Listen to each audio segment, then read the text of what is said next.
நண்பர்களே வணக்கம். வெனிசுலா நாட்டினுடைய அதிபரும் அவங்க மனைவியும் அதிரடியாக கைது செய்து அமெரிக்கா கொண்டு போய் அவங்க சிறையில் அடைத்து வைத்திருக்கிறார்கள். இதற்கு காரணம் அவர்களுக்கு அடிபணியவில்லை என்று ஒரு காரணம். இரண்டாவது, இவர் பேசும்போது எதிர்பேச்சு பேசக்கூடாது என்பதற்காக ஊருக்கு இளைச்சவன் ஆண்டி என்று ஒரு பழமொழி நம்ம நாட்டில் உண்டு. அது மாதிரி அவங்கக்கிட்ட பெரிய இராணுவ பலம்லாம் இல்லை, இருந்தாலும் ரொம்ப அமைதியாக ஒரு வாழ்க்கை ஓடுது. அப்படி ஒரு நாட்டு மக்கள், எந்த வகையிலையும் யாருக்கும் தொந்தரவுக்கு போகாதவங்க. இந்த சைனா அங்கே 70 ட்ரில்லியன் டாலர் அவங்கக்கிட்ட கடன் கொடுத்து அந்த கடனுக்கு ரீபேமெண்ட்டாக ஆயில் எடுத்து கொடுத்துக்கிட்டு இருக்காங்க.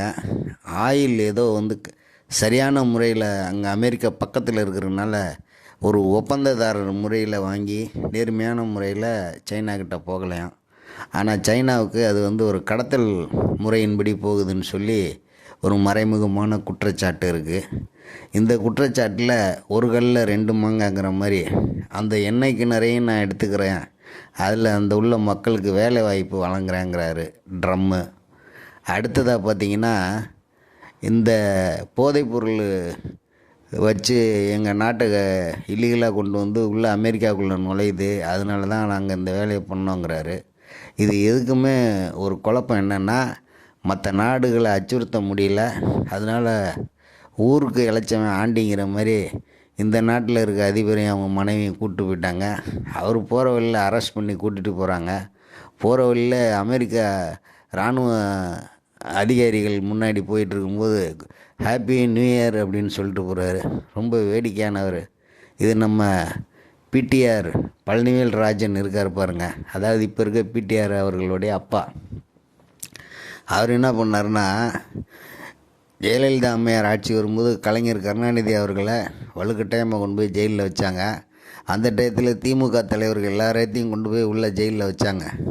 அப்படி வைக்கும்போது பிடிஆர் பழனிவேல் ராஜன் அவர்களையும் அங்கே கைது பண்ணக்கூடிய ஒரு நிலைமை. மதுரையில் ஒரு ஸ்டேஷனில் அவரை கொண்டு போய் வச்சுருந்தா, அவர் அங்கே இருக்கிற தினத்தந்தி பேப்பர் ஒன்று வாங்கிட்டு வர சொல்லி உட்காந்து ரொம்ப அமைதியாக உட்காந்து படிச்சுக்கிட்டு இருக்காரு. எப்படிப்பட்ட ஒரு சூழ்நிலை பாருங்கள். அப்படி ஒரு நிம்மதி உள்ள ஒரு மனிதர்கள் அந்த பழனிவேல் ராஜன் ஐயா அவர்களுக்கு இருக்கிற மனநிலையும் இன்றைக்கி அந்த வெனிசுலா நாட்டுடைய அதிபருடைய மனநிலையும் ஒரே மாதிரி, எந்த பக்கமும் அதிர்வு இல்லாமல் இருக்குது. இதில் என்னென்னா, அவங்க அமெரிக்கா பக்கத்தில் இருக்கிறனால ரஷ்யா ரொம்ப ஃபோர்ஸ் கொடுக்க முடியாது. ஆனால் உலகம் முழுவதும் புட்டின்ற ஒரு மனிதரால் அந்த பாதுகாப்பு, அதுக்கு ஒரு கண்டன அறிக்கை எல்லாம் தெளிவாக கொடுக்குறாங்க. இதுக்குள்ளே ஒரு சிங்கம் இருக்குது. அமெரிக்காவில் புதுசாக பிரசிடண்ட் ஆகி இஸ்லாமிய வம்சத்தை சேர்ந்தவர் ஒருத்தர் கவர்னராக இருக்கார். கவர்னர், ஒரு மாகாண கவர்னரு. அவர் ஒரு வன்மையாக கண்டனம் தெரிவிச்சிருக்காரு. அமெரிக்கா ஒரு ஜனநாயக நாடு, ஜனநாயகத்தினுடைய ஒரு பிரதிநிதியாக இருக்க வேண்டிய நாம் ஒரு அதாவது என்ன சொல்கிறது, ஹிட்லர் மாதிரி ஒரு செயல்களை செய்யக்கூடாது அப்படின்னு சொல்லி ஒரு கண்டன அறிவிச்சிருக்காரு. இதெல்லாம் காலப்போக்கில் ஆட்டை கடிச்சு மாட்டை கடிச்சு அமெரிக்காவுக்கு எதிராக எவன் பேசினாலும் அவனை இந்தமாரி தூக்குவேங்கிறதுக்கு ஒரு அடையாளமாக காட்டுறாங்க. ஒட்டுமொத்தமாக எல்லா நாடுகளும் கொஞ்சம் ஜாக்கிரதையாக இருக்கிற மாதிரி சூழ்நிலையில் இருக்குது.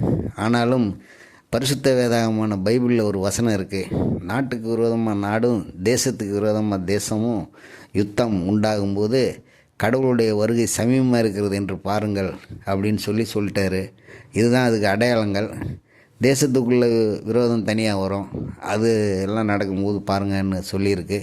வேதவசனத்தின்படி இந்த சம்பவம் நடக்குது. மேலும் இதை பற்றின வேறு செய்திகள் எதுவும் இருந்ததுன்னா, சுவாரஸ்யமானது இருந்தால் அடுத்து சொல்லுவோம். இது சுவாரஸ்யம் இல்லை, உலகத்தினுடைய அதிபதி தன்னுடைய வேலையை காட்டுறான். கடவுளுடைய வருகை சமீபத்தில் இருக்குது. அனைவரும் எச்சரிக்கையாக இருந்து நல்ல ஒரு இறை வழிபாடை வழிபடும்படி வேண்டுகிறேன். மேலும் நண்பர்களே, தங்க நகை ஹோல்சேல் ஏரியா சென்னையில் இருக்கிறதுனால உங்களுக்கு தங்க நகை பார் வாங்கணும் அல்லது புதிதாக நகை வாங்க வேண்டுமென்றால் நகைகளுக்கு ஜிஎஸ்டி ப்ளஸ் வெளி நகை கடைகளை விட கம்மியான சேதாரத்துடன் வாங்கி தரப்படும். கமிஷன் 1% எங்களுக்கு தனியாக தர வேண்டும். அதே போல் 24 கேரட்டு பார்கள் 999 வாங்கி தருகிறோம். ஆகவே இந்த ஸ்க்ரீனில் பார்க்குற நம்பருக்கு தொடர்பு கொள்ளவும்.